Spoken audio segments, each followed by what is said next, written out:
क्या आपको यकीन है कि जो आप जानते हैं वो सच है? आज की दुनिया में हमारे पास जानकारियों का यानी इंफॉर्मेशन का अंबार है, लेकिन क्या हमारे पास समझ यानी विजडम भी है? हम हर दिन हजारों ट्वीट्स, खबरें और आंकड़े देखते हैं, पर क्या हम उन्हें वाकई समझ पाते हैं? नमस्कार दोस्तों, आज हम क्रिटिकल थिंकिंग की इस यात्रा में एक ऐसे पड़ाव पर हैं जहां हम सीखेंगे कि सच आखिर बनता कैसे है। अगर आपने पिछले वीडियो नहीं भी देखे हैं तो भी फिक्र मत कीजिए, आज की ये चर्चा आपके सोचने का नजरिया हमेशा के लिए बदल देगी। कल्पना कीजिए एक पिरामिड की। इसे हम कहते हैं नॉलेज पिरामिड। सबसे नीचे की चौड़ी परत है डेटा। ये कच्चा माल है, जैसे बिखरे हुए पत्थर। उदाहरण के लिए मैं आपसे कहूं 42 डिग्री। ये सिर्फ एक नंबर है, एक डेटा है, इसका कोई मतलब नहीं निकलता। लेकिन जब मैं कहता हूं आज आपके शहर का तापमान 42 डिग्री है, तो ये इंफॉर्मेशन बन जाती है, क्योंकि अब इसमें एक संदर्भ जुड़ गया है। अब थोड़ा और गहराई में उतरते हैं। अगर हम देखें कि पिछले 20 सालों में शहर का औसत तापमान 3 डिग्री बढ़ गया है, तो ये नॉलेज है। यहाँ हम पैटर्न्स देख रहे हैं, क्यों और कैसे को समझ रहे हैं।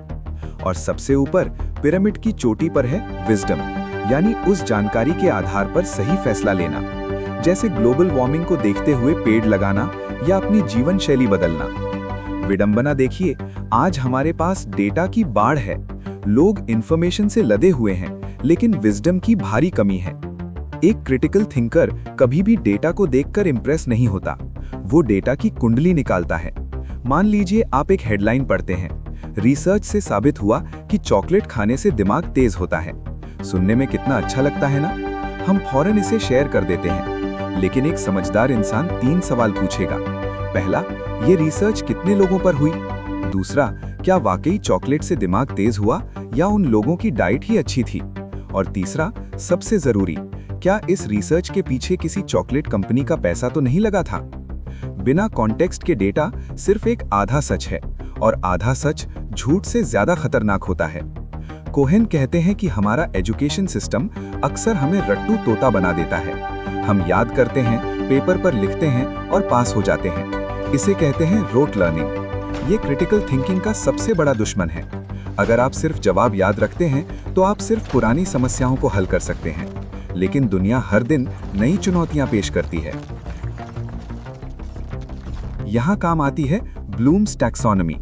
इसके सबसे निचले लेवल पर है चीजों को याद रखना, लेकिन क्रिटिकल थिंकिंग ऊपर के 3 लेवल्स में बसती है: एनालाइज, इवैल्यूएट और क्रिएट। यही वो स्किल है जो एक डॉक्टर, इंजीनियर या एक बिजनेसमैन को भीड़ से अलग बनाती है। 2 छात्र थे। एक हमेशा एग्जाम में टॉप करता था क्योंकि उसे सब कुछ याद था, लेकिन जब उसे एक असली समस्या दी गई तो उसके हाथ पांव फूलने लगे। दूसरा छात्र औसत था, लेकिन वो क्यों पूछता था। जब पहले छात्र से कहा गया तुम इंटेलिजेंट नहीं हो, तो उसने हार मान ली। लेकिन दूसरे छात्र को जब फीडबैक मिला तो उसने सोचा शायद मेरा तरीका गलत था, मैं और मेहनत कर सकता हूँ। इसे कहते हैं ग्रोथ माइंडसेट। अगर आप मानते हैं कि मैं हमेशा सही हूँ, तो आपकी ग्रोथ वहीं रुक जाती है। क्या आप जानते हैं कि गलत तरीके से की गई तारीफ भी खतरनाक हो सकती है?